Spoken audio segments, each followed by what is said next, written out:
What is going on, guys? It's Dealer here, back again with yet another video talking about something very interesting today. Now, subscribers know that on this channel I have a podcast called RDX, Real Deal Xbox Podcast. It's actually one of the biggest Xbox podcasts in the world, the biggest in North America, I do believe. And there we discuss all of the latest and greatest in gaming. And I'm sure you're wondering, why are you telling me about your podcast? Well, those who tune in probably know that we had Xbox's very own Mike Ybarra. Yes, this guy. For me and for the fans and for the developers, Xbox has always meant innovation and the latest technology, and delivering the world's most powerful console is something we absolutely want to do. On Tuesday's show, I'll link it down below. There, we were able to actually ask the guy several questions, and he was cool enough to actually answer almost all of them. We actually had Brad Sams on that very same podcast, and if you want to check it out, like I said, really recommend it. Link down below. Check my top comment for the link as to when Mike Ybarra actually jumps in the podcast. Now, on that show, we asked them about the Xbox One S All Digital Edition and their take, kind of their response to some of the things they are hearing. Not all of it positive. I asked him specifically about his take on the PlayStation 5 reveal. I also asked him about the future viability of the Xbox One X and the S. Meaning, hey, are these things going to be viable going into the future? Are you guys going to abandon these platforms? Now, I know the answer to this, but I wanted to get it out there for others as a source, as a point of reference when somebody tells them these consoles are going to be useless in a year and a half, 2 years. I also asked him about crossplay and whether or not we would have the option to avoid playing with certain people on PC. I've got all of this and more in this video. For those of you that checked out the RDX podcast already, you heard this live and were actually able to chat with Mike Ybarra yourselves in the chat, but I figured I'd bring it to those who don't really watch the RDX podcast. I understand, not everybody can check these things out. Not everybody listens to podcasts on the road or at the gym, or they're just not able to do it. So I completely get it. Wanted to bring it to you in this form. Let's get into it. Ninja Gaiden 2, Splinter Cell Double Agent. Now, Ninja Gaiden's new though. Ninja Gaiden is a new Xbox One X enhancement, right? We got Mike in the house. Mike Ybarra. Hey guys, what's going on? Hey, how's it going? Hey, how's it going, Mike? It's going well. Thanks for having me. Did you hear Zalker's voice raise when he said that, Mike? The excitement just had to spill out. I'm sorry, Mike. I do want to thank you for coming in. Congratulations on launching, or at least revealing, the Xbox One S All Digital Edition. Kind of anything you want to say about that? Like your thoughts on anything particular? We've been talking about it, obviously, and I'm sure you've been listening. Yeah, I mean, I thought today's announcement was good. It's for us, it's just about how do we make gaming more accessible to everybody? And price point's a big factor there. I think there's lots of elements around choice and people being able to play where they want to play and how they want to play. And this is just another sort of release from us to try to welcome people into gaming and the community that we have. And, we know it's not for everyone. We know people like discs, but again, the focus really is just choice. And I'm excited to see where this goes. I think it fits really well with Xbox Gamepass, the service that it is part of what I do at Xbox. It's something we want to constantly add value to, and we have new games basically coming in every week, and it kind of ties nicely with this. I remember when I was a little kid, I'd be asking my parents, "Man, can I have $60?" Which was a lot of money for my parents. Like, "Can I have $60 for this game?" Yeah, they're like, "No." But yeah, you can walk in and walk out with a $249 box and basically $1 for 30 days of Game Pass, and it's 200 plus games at this point. And I think that's super valuable. But we're not going to tell anyone how to play, and we want to give people the options to play any way they want. And I think you'll hear more of that from us as we go forward. And that's something people got to remember, right? I mean, if you've got a box today, don't worry about it. You're not affected. It's mainly kind of getting that price as low as possible, at least as of right now, what you're capable of doing. Yeah, I think that's right. And we'll listen to the feedback like we always do and adjust on that. I think, there's some work that I want to personally do on, what does a digital promise mean to the consumer? And I think we'll lead in that area.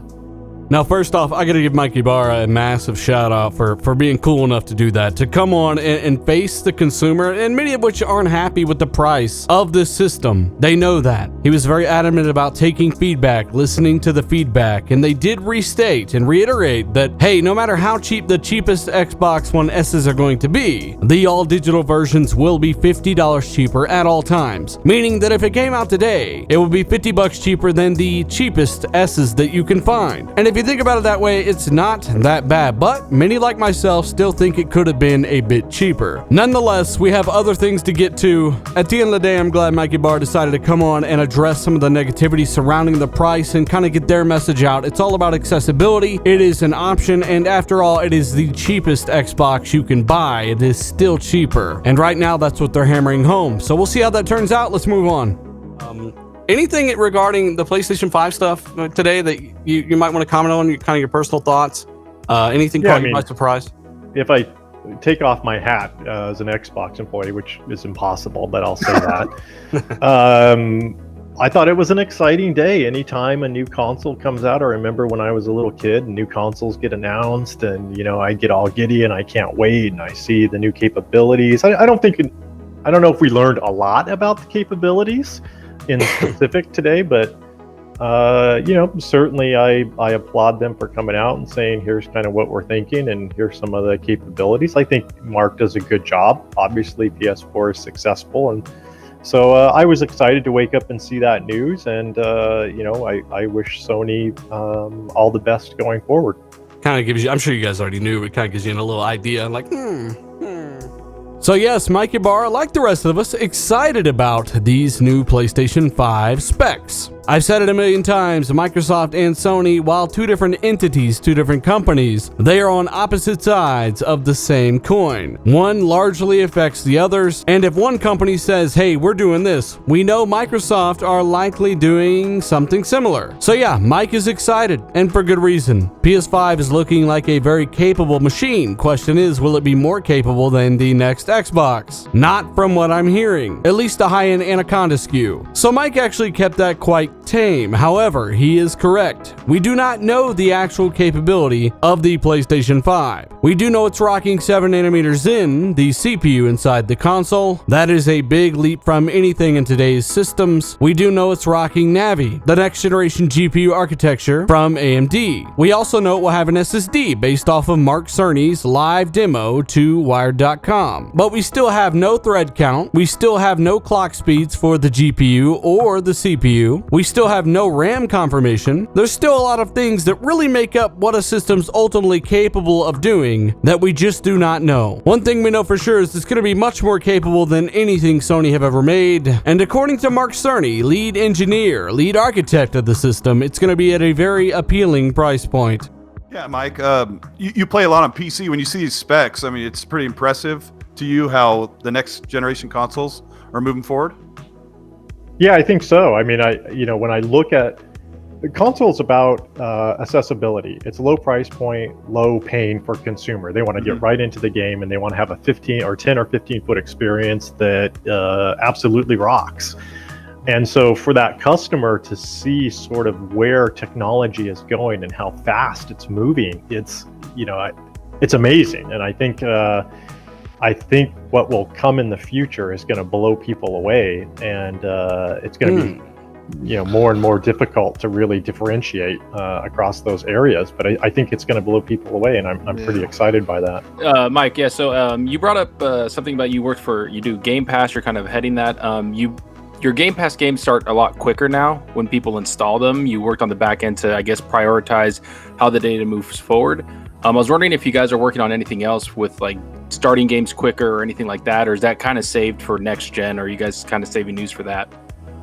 I don't know what next gen is, but on Game Pass, I think what we hear from consumers a lot is they want great games, and what we call internally time to play is really critical for us, especially when you think about an all digital world or people around the globe who are capped on their data and elements like that. We want to make sure if someone sees a brand new game that when they hit play, they can get into the game as fast as possible. And so we have some technology right now that is developer independent. With Xbox One, we actually had some technology where if developers, I'll try to stay away from the tech as much as I can. Basically, a developer could write their game so that their chunk sizes would prioritize what needs to be installed first so the consumer could get in. The problem with that is anytime you put a burden on a developer to do something, it becomes actually really challenging to get that adopted for various reasons. The tech we're using in Game Pass is developer agnostic. They don't have to do anything. We use AI to look at the number of installs of the game across all of the consoles and say what bits need to be downloaded first, and that's what lets us get the gamers in. And I want to get gamers in the game in 1 second. I mean, that is really the world we have to be in, because games are going to get nothing but bigger and bigger as time goes on. And so absolutely, it's a focus for us. I think you'll see us continue to invest there. But I kind of wanted to clear something up with compatibility, because it's very important to Microsoft. To us who are helping keeping people informed and keeping people up to date on what's going on, we've said it a million times, but the old consoles, the S and the X, they're going to be just fine in the next couple of years. They're going to move forward and everything's going to work. Can you kind of reassure or kind of give any word on people that are afraid that if they go buy an Xbox One X tomorrow, that it's useless this time next year or in 2 years? Yeah, I mean, we're committed to the Xbox X for sure. In fact, the Xbox One family. I mean, 360 is still very viable. There's tons of games coming out still on 360. The Xbox Live Service still works on that. That box is obviously very old from a release standpoint, and so definitely 100% behind the Xbox One X. I think that's a viable platform. It plays games in 4K, it plays games in 1080p with all kinds of options.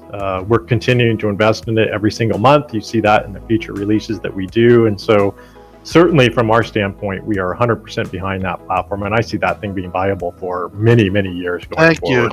Hey, I want to speak on behalf of a lot of guys out here, because myself, I'm primarily console. Most of all of us on the panel are, but we do have very capable PCs.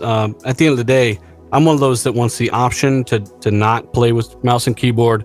Are developers kind of really thinking about that? Like, hey, put in a filter, let me avoid it. Like, is that more of a thing that you're hearing about, or is that going to be very common, you think? Because there's a lot of people that are afraid of that kind of stuff, and I kind of like to get this out there for them. Yeah, I mean, I think there's a lot of feedback from gamers on this, and I think the developers are listening to it, and so are we as a platform. How do we make those APIs easier? As I look at more and more cross-play scenarios, I think cross-play should be an option. People should play with everybody in a game, no matter what platform you have. Input becomes a mechanic of that, and so we've just got to make sure the options are there and that it's fair for everybody, and the consumer controls it. And I think if we do that, we'll be in a good spot. Well said. Well said. Thank you so much, Mike. There you have it. Mike Ybarra talking about the PlayStation 5 specs, his thoughts, fairness when it comes to crossplay between PC and console, his thoughts on the progression of technology with next generation consoles, a great question about Game Pass by my buddy Zalker, and more. There is even more to this in the RDX podcast, once more linked down below. Absolutely fantastic discussion. I gotta applaud Mike Ybarra again for tackling this head on and really giving us some great insight. Absolutely fantastic experience, especially when it comes to the viability of these consoles we have today and how they will move forward into the future. So let me know your thoughts down below. And also, if you haven't checked out my last video, I reviewed World War Z on the Xbox One X. Definitely do check that out. I do appreciate it, you guys. They're absolutely fantastic. You've empowered me to actually interview someone like Mike Ybarra and ask your questions. It's crazy to me. Thank you guys so much for what you do. Once more, if you share stuff like this, if you like stuff like this, it kind of helps flush all the bull crap away, and this kind of stuff rises to the top. And it's all thanks to you guys. So once more, you guys are absolutely fantastic. I'm Dealer. I'm out.